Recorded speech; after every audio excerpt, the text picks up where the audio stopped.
Dia akan datang lagi untuk menjemput kami yang percaya. Saya tidak mengatakan kita yang percaya. Sekali lagi, saya tidak memprovokasi. Kami yang percaya. Dan kami juga tidak memonopoli. Nah, saudara-saudara yang dikasihi Tuhan, terakhir saya jelaskan bahwa tidak ada seorang historian, seorang ahli sejarah yang bisa membuktikan cacat celahnya barang satu saja dari pribadi Yesus. Itulah yang mengungkapkan tentang kealahannya. Tidak ada cacat sedikit pun, tidak ada tindak kriminal, dan tidak ada tindakan amoral yang diperankan, dan belum ada seorang ahli sejarah yang mencatat mengenai hal ini. Sampai di sini uraian saya kembalikan kepada moderator. Terima kasih. Terima kasih. Berikutnya saudara sekalian, kita akan mendengarkan paparan dari pihak Muslim. Yang pertama Pak Ramli yang akan saya beri kesempatan. Waktunya adalah 20 menit. Assalamualaikum warahmatullahi wabarakatuh. Alhamdulillahilladzi arsala rasulahu bil huda wa dinil haqq liyuzhirahu 'ala ad-dini kullih walau karihal musyrikun. Asyhadu an la ilaha illallah wahdahu la syarikalah wa asyhadu anna Muhammadan 'abduhu wa rasuluhu la nabiyya ba'dah. Allahumma salli 'ala Muhammad wa 'ala alihi wa sahbihi wa man tabi'ahu ila yaumiddin. Amma ba'd. Bapak-bapak para pendeta yang kami hormati, para alim ulama yang hadir, khususnya guru kami yang tercinta, yang alhamdulillah dipanjangkan umurnya oleh Allah, Bapak Abdullah Wasi'an. Allah Subhanahu wa ta'ala itu menawarkan satu amanah kepada manusia dalam surat Al-Ahzab ayat 72. Kemudian amanah itu diterima oleh manusia setelah amanah itu ditolak oleh langit, bumi, dan gunung-gunung. Amanah apa itu? Saya lebih cenderung mengatakan itu al-hurriyah, freedom of choice.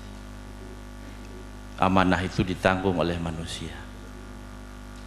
Tapi dengan amanah kebebasan itu, manusia jadi berbahaya.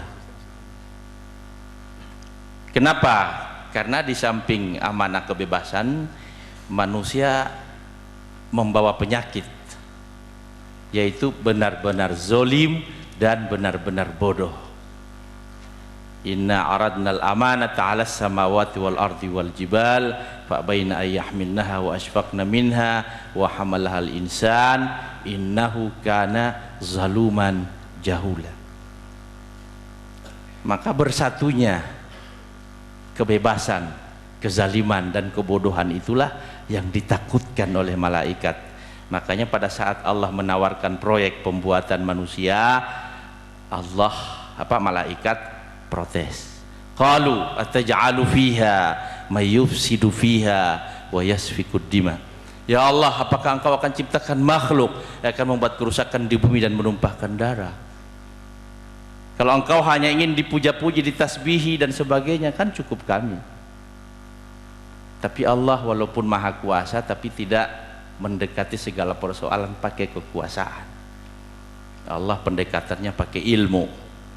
Maka jawaban Allah bukan inni aqdiru ma la taqdirun, tetapi inni a'lamu ma la ta'lamun. Udah diam kau, aku lebih tahu dari kau.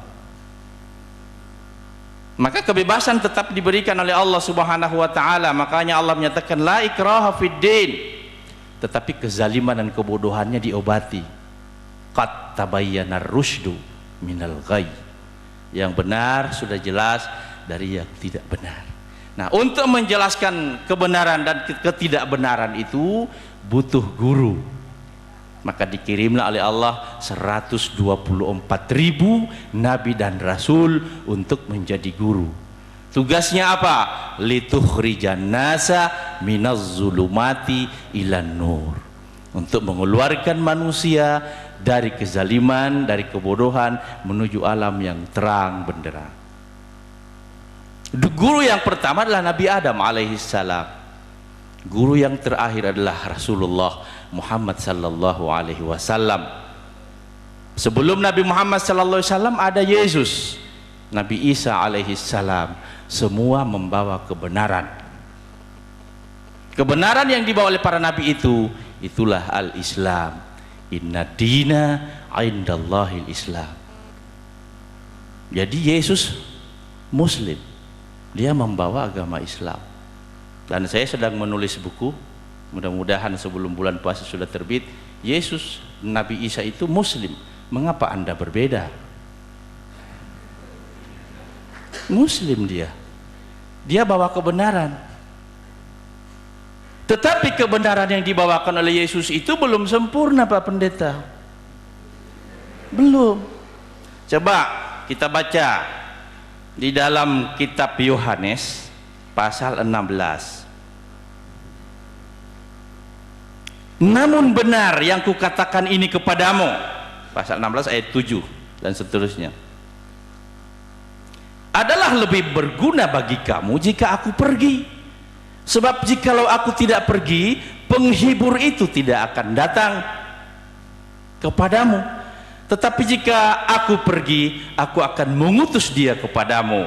Dan kalau ia datang, ia akan menginsafkan dunia akan dosa, kebenaran, dan penghakiman. Akan dosa, karena mereka tetap tidak percaya kepadaku. Akan kebenaran, karena aku pergi kepada Bapa, dan kamu tidak melihat aku lagi. Akan penghakiman, karena penguasa dunia ini telah dihukum. Masih banyak yang harus kukatakan kepadamu, tetapi sekarang kamu belum dapat menanggungnya. Tetapi apabila ia datang, yaitu roh kebenaran, ia akan memimpin kamu ke dalam seluruh kebenaran.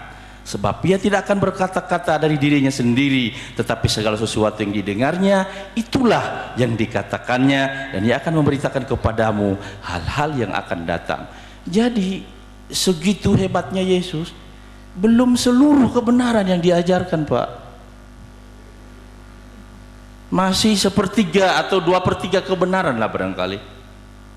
Nah tadi Bapak mengatakan itu kebenaran dari Tuhan, benar. Tapi baru 2/3 kebenaran. Kita masih nunggu, ya, waktu itu masih nunggu siapa yang membawa 1/3-nya lagi. Nah itulah Rasulullah Muhammad sallallahu alaihi wasallam, al-yauma akmaltu lakum dinakum wa atmamtu alaikum ni'mati wa raditu lakumul Islam dinan. Kebenaran apa yang dibawa oleh Nabi Isa alaihi salam? Ternyata kebenaran Islam. Barangkali Pak Pendeta sudah pernah baca syahadatnya Yesus. Yesus bersyahadat, Pak. Inilah hidup yang kekal itu, yaitu bahwa mereka mengenal Engkau satu-satunya Allah yang benar dan mengenal Yesus Kristus yang telah Engkau utus.